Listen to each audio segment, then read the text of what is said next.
الرحمن الرحيم قل إني أخاف إن عصيت ربي عذاب يوم عظيم বলো, যদি আমি আমার রবের অবাধ্য হই তবে নিশ্চয়ই আমি ভয় করি মহাদিবসের আযাবকে।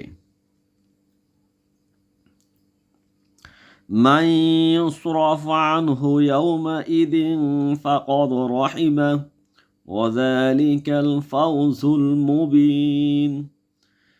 সেদিন যার থেকে আযাব সরিয়ে নেওয়া হবে তাকেই তিনি অনুগ্রহ করবেন, আর এটাই প্রকাশ্য সফলতা।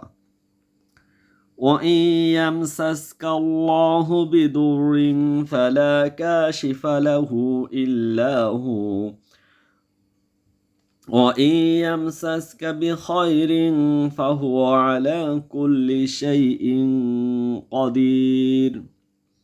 আর যদি আল্লাহ তোমাকে কোনো দুর্দশা ছাড়া স্পর্শ করেন তবে তিনি ছাড়া তা দূরকারী কেউ নেই। আর যদি কোনো কল্যাণ দ্বারা স্পর্শ করেন তবে তিনিই তো সব কিছুর উপর ক্ষমতাবান। ওহুয়াল কাহিরু ফাওকা ইবাদিহি ওহুয়াল হাকিমুল খবীর। আর তিনি তার বান্দাদের উপর ক্ষমতাবান, আর তিনি প্রজ্ঞাময়, সম্যক অবহিত।